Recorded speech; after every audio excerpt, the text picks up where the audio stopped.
ny mofinaina isan'andro atolotry ny mpitandrina rakotina valina maoly.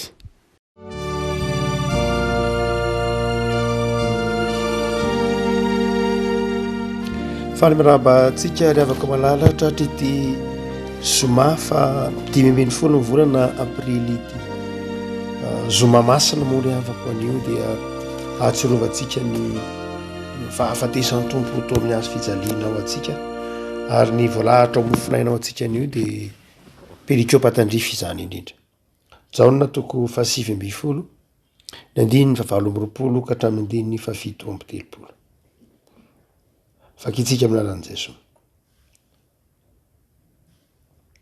Ary rehefa afaka izany dia fantatry Jesosy fa efa vita ny zavatra rehetra tamin'izay. Mba hatateraka ny soatra masina dia hoy izy mangetaeta. Ary nisy bakoly feno vinaingitra nipetraka teo, ary nisy sponge feno vinaingitra notohizina tamin'ny isopa ka nataony tamin'ny vavany. Ary rehefa nanandrana ny vinaingitra Jesosy dia nanao hoe vita. Dia nanondrika ny lohany izy ka nanolotra ny fanahiny. Ary satria andro fiomanana ny andro dia nangataka tamin'ny pilato ny Jiosy mba ho tapahina ny ranjon'ireo ary esorina ny faty mba tsy ho tratry ny andro sabata eo amin'ny hazo fijaliana satria andro lehibe zany sabata zany. Dia tonga ny miaramila ka nanapaka ny ranjony voalohany sy ny an'ny anankiray koa izay niaraka nombona tamin'i Jesosy tamin'ny hazo fijaliana fa nononan-keo amin'i Jesosy izy dia hitany fa efa maty sahady izy ka dia tsy mba notapahiny ny ranjony fa ny miaramila anankiray nandefina ny lany volony ary niaraka tamin'izay dia nisy rano nandeha. Ary ilay nahita dia vavolombelona manambara ary marina ny fanambarany ary fantany fa milaza ny marina izy mba hinonareo koa. Fa tonga izany mba hatanteraka ny soratra masina hoe tsy nisy hotapahina ny taolany. Ary eo koa ny teny iray amin'ny soratra masina hijery izay ny lefoniny izy. Ray masina manamasinana ny fahamarinana ny teninao ny fahamarinana. Amen. Nandiny ny 10. Ary fananandrana ny vinaingitra Jesosy dia nanao hoe vita. Dia nanondrika ny lohany izy ka nanolotra ny fanahiny. Rehavako raha misy zavatra mampiorooro, mampangorangoraka ny fo amin'ny soatra masina ny tantara dia ny fitantaran'ny Jaona ny fahafatesan'ny tompo. Na ny marimarina kokoa ny fitantaran'ny filazan'ny tsara-manontolo mihitsy ny herinandro masina. Mety efa zatra ihany ny mpino avako malala mandre ilay tantara dia mety miaino zany tantara zany amin'ny fahazarana. Ny fotoanan'ny herinandro masina, ny fotoanan'ny kapohana an' Jesosy, ny nanesoana azy, ny nisatroan'ny tsilo dia izany rehetra any dia indray mety efa mahazatra ny mpino satria nataon'i Jesosy zany ho famonjena antsika dia marina loatra raha toa ka mijery zany zavatra izany amin'ny solomason'ny finoana isika ka mahatsiaro fa voavonjo no zany zavatra nentin'ny tompo zany dia mitondra fifaliana ao antsika ny fieritreretana izany. Saingy raha tena jerena rehavako malala maha-olombelona dia mampalahelo isan'ny tantara mampalahelo indrindra mahontsa ary rehefa mijery ireny horonan-tsary ireny isika betsaka ireo horonan-tsary izay mitantara na natao hitantara ity herinandro masina ity dia ontsa tokoa ny fo, orony fo. Ary mahatonga ny fiangonana katolika romanina ohatra na ny fiangonana orthodoxa izay mampatsiaro ny olona ny lalan'ny hazo fijaliana. Mampatsiary ireo sary ireo izay ilay sary eo ihany fa ny tsy hanadinoan'ny olona fa nangirivirin'ny tompo, ny jalon'ny tompo. Hany ka rehefa mamaky ity tsika rehavako malala dia mahatsiaro tokoa fa sarotra ary mampalahelo ilay tantara. Atao hoe olona tsy nanao naninona na inona aza, olona tsy meloka, olona nanao soa. Raha zay no azo ilazana azy, Jesosy moa sady olona Andriamanitra. Fa olona nanao soa anao zao. Olona tsy niteny ratsy, tsy nanozana, tsy nanimba fiainan'olona, tsy nanao na inona nefa de viraviraina sy vonoina amin'ny fomba mahamenatra tahak'izay hitantsika eto amin'ny filazantsara. Jesosy ry havako, ahoana moa ry havako ny tsy hampangoraka anao amaha olombelona mitafiny fotsiny zao de mahatsiaro anao hoe mba misy tsirariny. Raha am'izao andro antsika zao misy olona fantatrao tsy nanao na inona nizara fifaliana, nizara nanao fahagagana, nanasitrana ny marary, nanao sony manodidina nefa ny hafarany de zao novonoina sonombola ary ny fomba namonoana azy de mahamenatra ny vira hatramin'ny akanjony aza de nilokana ny sorona teny aminy ary na de ny fatiny azy na de efa nomataony azy fijaliana de mbola zao tongo zao indray ny miaramila ny Pilato hanapatapaka ny taolana na de ny fatiny ara de mbola saika tsy asiana vidiny no le fonina na de fa maty aza de mbola no le fonina. Hitantsika tantarainy Jaona io mampagororo be lay tantara io sika teo saingy efa somary zatra ihany ny sofintsika de tsy mahatsiaro ny amafiny na efangiry firina ny zoma masina nefa kriavako malala mitoy ny sabotsy masina de fotoana tokony ho atsapahan'ny mpino izany famonona zany fangiry firina nentiny tompo zany zany fanolora-tena ny tompo zany fanolora-tena ny zanak'Andriamanitra ary fanolora-tena tsy hoe sanatria noho ny safidiny ihany fa fanolora-tena noho ny fahotantsika ary isika no nanao zany tsy afaka mitenytsika manao hoe zaro tany amy 2 fotoana lasa nanao an'izany fa isika isaky ny manota isika de mandray anjara tam'izany fangiry firiny ny tompo zany saingy zao itsika moa amin'ny vanim-potoana iainantsika ankehitriny efa amin'ny vanim-potoana ny fahatanterahan'ny famonjena de manam-pifaliana isika.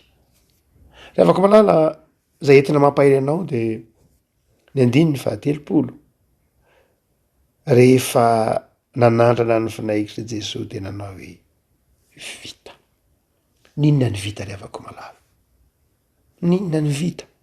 Malalaka be lay hevitry ny teny grika nampiasain'ny Jaona le hoe vita. Tsy milaza hoe mifarany eo ihany, tsy zay loatra. Tsy milaza hoe mifarany eo ihany fa milaza fahatanterahana asa anankiray, fahatanterahana iraka, fanatanterahana adidina tao ary rehefa miteny hoe vita de izao afa-po zany vita. Rehavako ninona ny vita? Raha toa ka mamaky ilay Jaona 3:13 ianao rehefa avy nanasa ny tongotry ny mpianatra Jesosy nanetry tena nanompo ny mpianatra zay tsy iza fa takatsika kehitriny ihany raha mbola teo Jesosy ara-tantara zany hoe raha ohatra Jesosy mbola teo ara-tantara raha eo mbola izy atovy hoe velona tam'izany fotoana zany ianao na am'izao Jesosy ny tonga ara-tantara zany hoe le izy mitafy nofo de ho ny sasany ko ny tongotrao tsy azo isalasalana mety zany fa isan'izay ny sasan'ny tompo tongotra koa ianao raha teo izy raha ohatra ka eo izy raha iverenina zany ny Jaona 3:13 dia rehefa avy nanasa ny tongotry ny mpianatra Jesosy de ny teny zao hoy Jaona manao hoe ny tantara manao hoe ary rehefa tiany azy Jesosy de tiany azy hatramin'ny farany. Inona le farany? Io vita io. Zany hoe mazava be zany ny tenin'ny Jaona le hoe vita de zao tiany azy hatramin'ny farafofinainy Jesosy. Fahatanterahany fitiavan'i Jesosy zany le teny hoe vita. Tanteraka ny fitiavan'i Jesosy, tanteraka ny fitiavan'Andriamanitra. Tao anatin'ny vanim-potoana, tao anatin'ny fangiry firina, nangiry firy, nangidy zay ny dikan'le hoe nanandrana ilay vinaingitra Jesosy de ny teny hoe vita. Nangiry firy, nangidy, narikivy, nangidy teo ambavan'i Jesosy ny fahotan'ny olombelona ny tsy fahatanterahan'ny olombelona saingy zay lalana izay de ny farana tamin'ny fitiavan'Andriamanitra. Lay fangiry firin'ny fahotantsika de efa natelin'i Jesosy.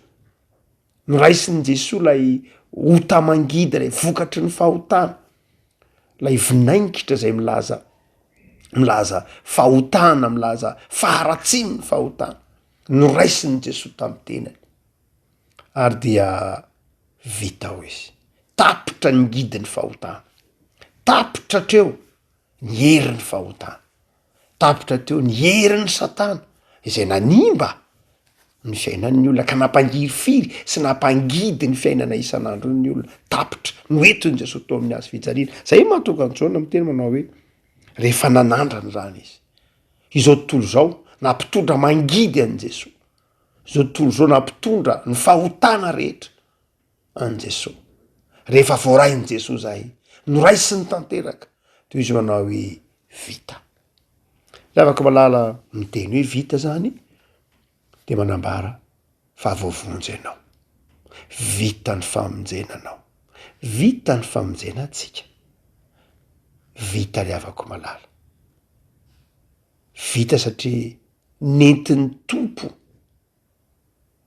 izay rehetra tokony ho ny anjady tamitsika, tokony ho tsika no voakapoka, tokony ho tsika no nombona atao amin'ny hazo fijaliana, tokony ho tsika no afa-paraka, saingy noentin'i Jesosy an'ny tenany zany. De ho izy hoe vita, satria tianao izy, tiatsika izy, de tiatsika hatramin'ny farafofonay. Fa ny faharoa afaka malala midika ny teny hoe vita, manambara ny fitiavan'Andriamanitra ho tsika teo. Fa midika ny teny faharoa koa hoe vita le afaka malala de midika fankatoavana an'Andriamanitra. Jesosy de ny rahan'Andriamanitra, zanak'Andriamanitra Jesosy, fa nanaiky ny hiraka nampanaovin'Andriamanitra azy.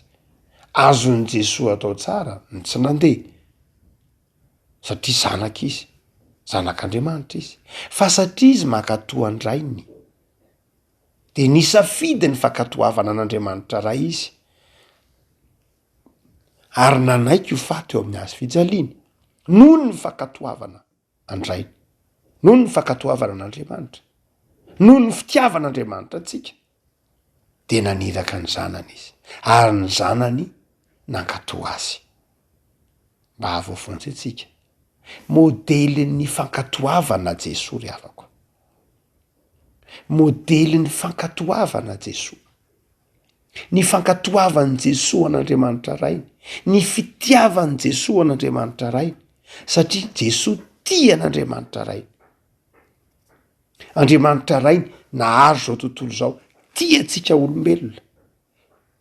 Lay fitiavan'Andriamanitra ao amin'i Jesosy manjary tonga an' Jesosy ho fitiavan'Andriamanitra ety am'izao tontolo zao. De nankatoa ny rainy izy, nankatoan'Andriamanitra izy. Havako ny olombelona de niala tam'izany fankatoavana an'Andriamanitra zany, tonga mpikomy amin'Andriamanitra. Ny olombelona mpikomy amin'Andriamanitra, ary ny olombelona de mpikomy mandrakariva, mpikomy amin'ny tenany, mandainga amin'ny tenany, mpikomy amin'Andriamanitra, mpikomy amin'ny tenany, mpikomy amin'ny fiarahamonina. Hitatsika fa rehefa tonga ny fahotana amin'ny bokin'ny Genesisy toko 7 de nikomy tamin'Andriamanitra ny olona. Iny ny fakapana te hitovy amin'Andriamanitra ny olona. Zay ny dikany hoe raha mihinana ny hazo faranantsara sy ny ratsy io de mitovy amin'Andriamanitra, tsy mijanona olombelona fa te hisonitra hitovy amin'Andriamanitra.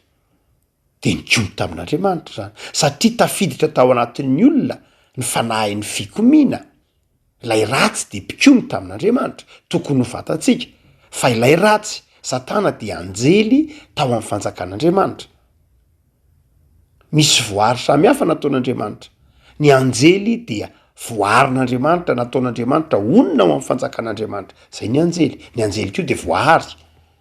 tahaky ny voary ety ambonin'ny tany ihany fa saingy no arian'andriamanitra onona ao amin'ny fanjakan'andriamanitra ny anjely iaraka aminy anompo azy ao amin'ny fanjakan'andriamanitra fa ny olombelona kosa voarina taon'andriamanitra onona ety ambonin'ny tany samy voarin'andriamanitra na ny anjely na ny olona saingy ny anjely de voarin'andriamanitra onona ho aminy eo akaikiny eo amin'ny fanjakan'andriamanitra anome voninahitra azy ny kerobima ny serofima ny arkanjely isan-karazany ampanaovan'andriamanitra ny iraka tian'andriamanitra atao mba hampahirezana ny olona etantsika amin'ny bokon'ny testamenta taloha fa ny voary kosa eto ambonin'ny tany ny olombelona de voarin'andriamanitra eto ambonin'ny tany iaina hanome voninahitra n'andriamanitra eto ambonin'ny tany saingy indrisy tonga ilay mpakafanahy rehefa avy mikomy tamin'andriamanitra tany an-danitra de nanohy ny fikominy ary nitondra ny toetsain'ny fikomina tety amin'ny voarin'andriamanitra tety ambonin'ny tany de nitaona ny olona koa hikomy tamin'andriamanitra ary de mpikomy ny olona tsy tonga ho azy ao anatin'ny olona ny fanahy ny fankatoavana ny fanahy ny fanajana ary de mpikomy mandraka riva ny olona ry havako amin'andriamanitra midika ny teny hoe vita ry havako de zao tenyny olona nankatoa an'andriamanitra vita andriamanitra ny iraka nampanaovinao ahy zay nydikany io teny io na jesoa no miteny azy vita lay asa vita lay famonjenany olona vita lay zavatra nampanaovinao nangiry firy lay zavatra nampanaovinao andriamanitra raha izay no azo ndikanan'io hoe teo amin'ny hazo fijaliana de zao rehefa nanandrana lay vinaingitra izy de niteny hoe vita lay asa andriamanitra tao anatin'ny fangiry fireny fa vita levako malala eo amin'ny hazo fijaliany Kristy koa no ianarantsika n'izany hoe fankatoavana an'andriamanitra raha tsy nombony Jesosy teo amin'ny hazo fijaliana ny fanahy ny fikomina ty anatintsika de ho mpikomy amin'andriamanitra mandrakarivo sika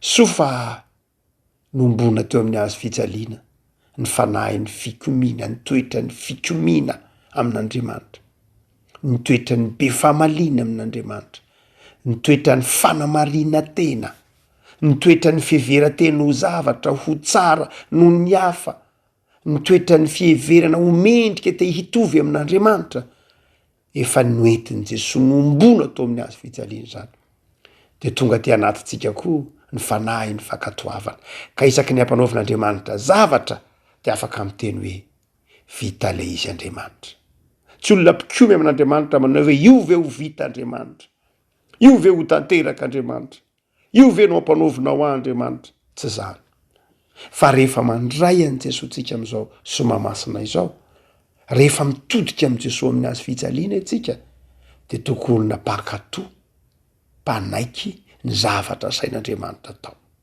ka zay zavatra sain'andriamanitra tao de vitatsika ao anatin'ny finoana satria manaraka an'lay Jesosy mpankatoa fahatanterahana isika fa tsy mpikomy amin'andriamanitra na be famalina amin'andriamanitra asain'andriamanitra manao zavatra de ny tena no hita aloha hoe zavy andriamanitra vitan'io inona no avitako an'io na hoe zavy andriamanitra no asianao mba manao an'io ny hafa asaina manao an'io zany rehetra zany de atoetry ny fikomina olona mankatory havako tonga olom-baovao isika amin'ny alalan'ny hazo fijaliany Kristy engane olom-baovao tokoa ry havako amin'ny fotoana hitsanganan'ny tompo amin'ny maty no andraisantsika zany toetra vaovao mpakatoa an'andriamanitra zany fa ny hoe vita de zao voaombo amin'ny hazo fijaliana lay toetra mpikomy amin'andriamanitra lay toetra mandositra an'andriamanitra lay toetra ny tsy mpakatoa fa nevatra fahatelo ny hoe vita ry havako malala amin'ny teny hoe vita ihany ko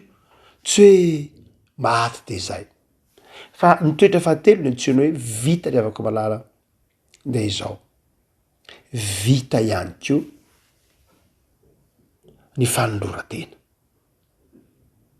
le hoe vita ny fanoloran-tena de zao fa famaranana zavatra vaovao ary fiantombohana zavatra vaovao tonga olom-baovao vita tompo ny asany ratsy fa tonga vaovao am'izay vita tompo ny zavatsarotra sy ny zava-manahirana fa ho avy ny zavatra vaovao hitranga ny zavatra vaovao Reavako malala Jesoa mato amin'ny azy fijaliana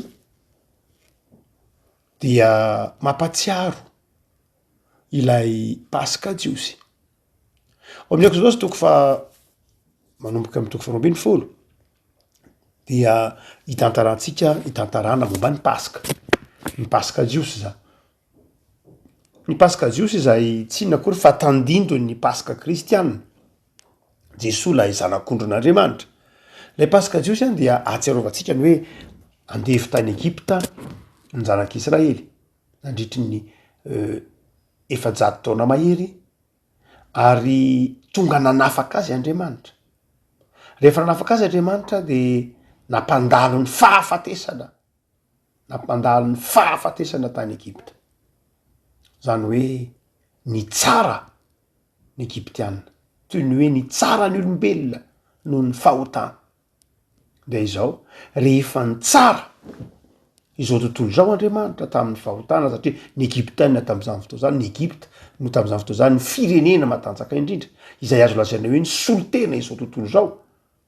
De izao, ny tsara izao tontolo zao zany Andriamanitra.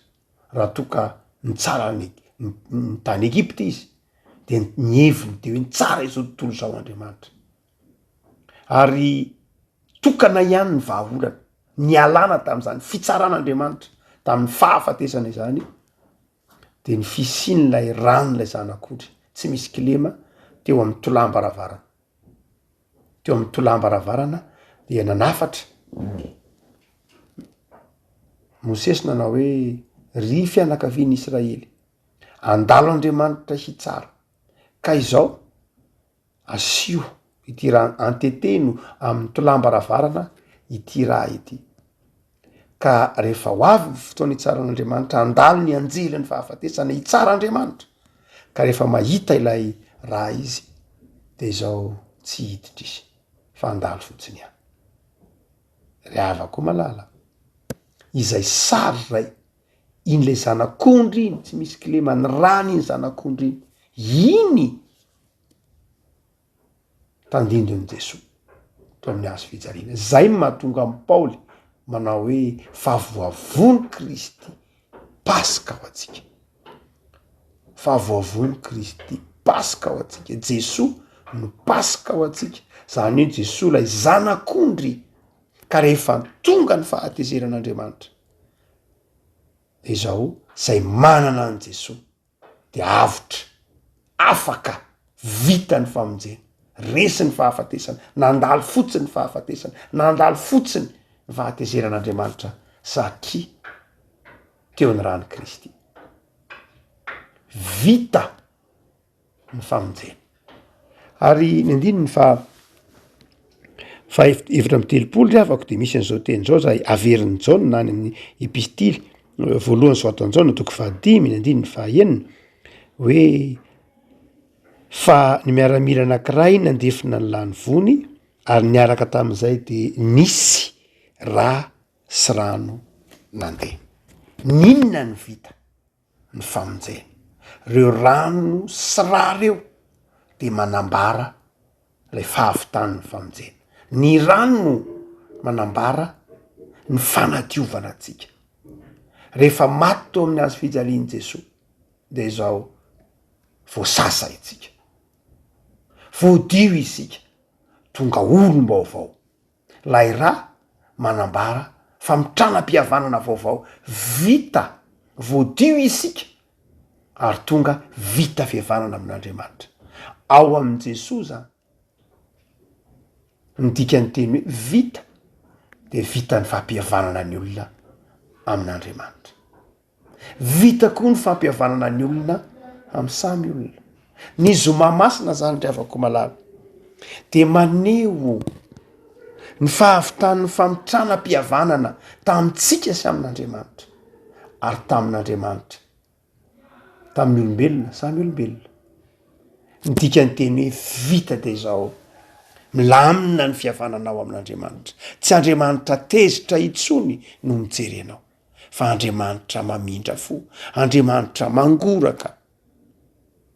Ary ny faharoa dikan'lay vita, zay ny dikany azo fijaliana io, de vita koa ny fihavanana amin'ny olombelona samy olombelona ny mpino satria navelan'andriamanitra eloka de amin'ny fotoana ny zomamasina koa izy de mamela eloka re afako malala ny zomamasina ve fotoana andraisanao famelan-keloka na nytenenany tomponao hoe vita ny famelan-keloka fa enao koa tokony no miteny zany teny zany amin'ny zomamasina hoe vita zany hoe zao avelako koa ny eloko ny hafa ny zomamasina tsy famonjenanao ihany fa famonjen'andriamanitra izay rehetra mino an' Jesosy koa no zany de zao fotoana ny fifamelana ny zomamasina mba hahatonga atsika afaka andray herim-panahy vaovao amin'ny Paska mba hahatonga atsika afaka mandray fiainana vaovao amin'ny Paska ry havako de ombotsika amin'ny hazo fijaliana miara-maty tamin'ny Kristy amin'ny hazo fijaliana ny fihodinantsika tamin'Andriamanitra ary nombotsika tamin'ny hazo fijaliana miaraka tamintsika teo koa ny fahadison'ny namantsika ny alahelo-tsika tamin'ny namantsika ny tsy nentina taon'ny namantsika tamintsika ny tsy nentina taontsika tamin'ny namantsika koa nombona tao amin'ny hazo fijaliana de vita ny famelan-keloka vita koa ny fifamelan-keloka rehefa vita ny famelan-keloka vita ny fifamelan-keloka de zao olom-baovao ny olona amin'ny Paska keny afaka malala amin'izao zomamasina izao ianao atsiaro ny fangiry firin'ny tompo ingany ianao atsiaro fa maty ny tompo maty mba ahavitan'ny fampihavanana amintsika amin'Andriamanitra ingany ho tsaronao fa efa vita ny tompo tao amin'ny hazo fijaliana ny fampihavananao tamin'Andriamanitra tsy tezitra aminao tsony Andriamanitra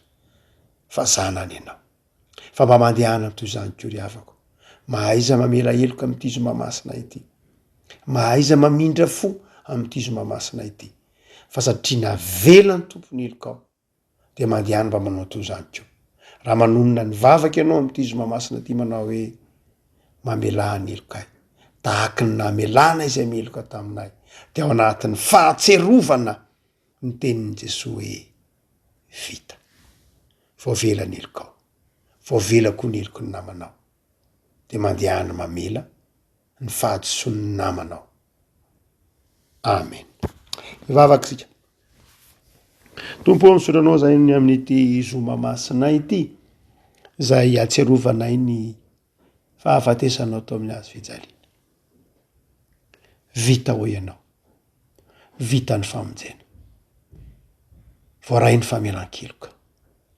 vita ny famonjena voaray ny fanadiovana sy ny fampihavanana tompo misotranao zahay fa noentinao nombona tao amin'ny hazo fijaliana ny fahotana sy ny tsy fahatanterahana rehetra mamelana helokay tompo mamindrafo aminay raha toka mikomandrakariva aminao zahay mandany sitraponao mamelana helokay raha ohatra ka tsy tianao mihoatra noho ny zavatra rehetra iray mamelana helokay raha toka tsy tia ny namanay tahaka ny tenanay akory zahay mamelana helokay raha toka tsy hainay ny mitondra fiadana sy fifaliana am'izay rehetra manodidina anay mamelana helokay am'izay rehetra mampalahelo anao nataonay am'izao zomamasina izao misaotra tompo fa manome toky anay ny teninao ho ianao hoe vita nanondrika ny lohanao ianao nijery ny tany nanondrika ny lohanao ianao nijery fa tonga anao eto am'izao tontolo zao ny fahatsarany lanitra vita ny famonjenanay vita ny famonjenany tany zay rehetra eo aminy tompo mamindrafo aminay de ry zay am'izao zomamasina izao havaosy avelao heloka mitoera aminay ary sasao madio zay mba ho afa-pahotana ao aminao Jesosy anaovanay zany vavaka fifonanay zany amen